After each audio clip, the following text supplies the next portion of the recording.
بسم اللہ الرحمن الرحیم۔ السلام علیکم۔ روزانہ واقعات سننے کے لیے اس چینل کو سبسکرائب کریں۔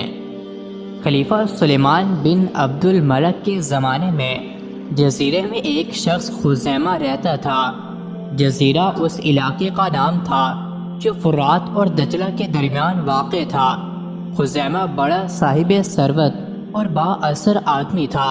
خود نہایت اعلیٰ ادبی ذوق رکھتا تھا، غریبوں اور محتاجوں کی امداد کرتا تھا۔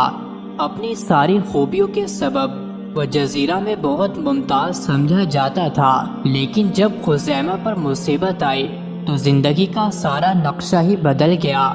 نہ دولت رہی نہ ثروت، احباب ساتھ چھوڑ گئے۔ دوستوں کی بے وفائی سے اس کا دل انتہائی مایوس ہو چکا تھا۔ اس نے ارادہ کر لیا کہ تمام دنیا سے منقطع ہو کر زندگی کے باقی دن اللہ کی یاد میں گزار دے۔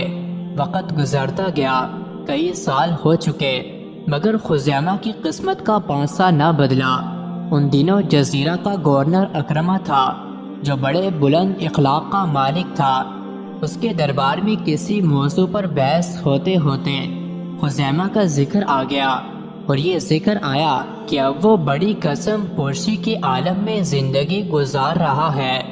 چنانچہ رات کے سائے میں جب شہر کے لوگ گہری نیند سوئے ہوئے تھے، اکرمہ خاموشی سے اپنے بستر سے اٹھا اور اشرفیوں کی ایک تھیلی لے کر اپنے ایک غلام خاص کو ہمراہ لے کر محل سے نکل گیا۔ خزیمہ کے گھر کے قریب پہنچ کر اپنا گھوڑا غلام کے سپرد کیا اور رات کی تاریکی میں گم ہو گیا۔ اس نے خزیمہ کے دروازے پر جا کر دستک دی۔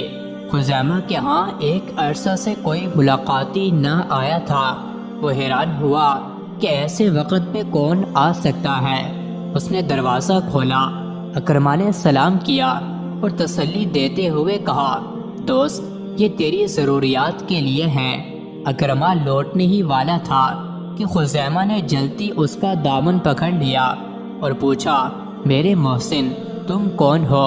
اکرمہ نے جواب دیا، اگر یہ بتانا ہوتا تو رات کی اس تاریکی میں کیوں آتا؟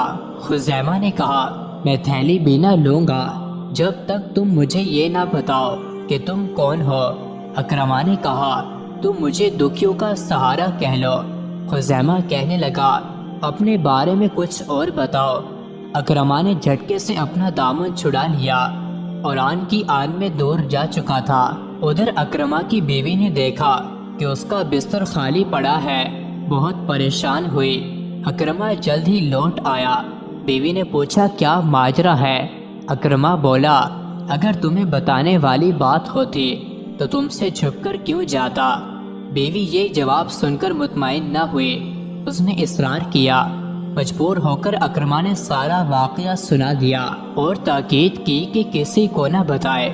ادھر خزیمہ نے اپنی بیوی کو جگایا اور بتی جلانے کو کہا کہ دیکھیں تھیلی میں کیا ہے، مگر افسوس دیے میں تیل ختم ہو چکا تھا، اس لیے صبح تک انتظار کرنا پڑا۔ صبح ہوئی تو دیکھا تھیلی میں 4000 طلائی مہریں تھیں۔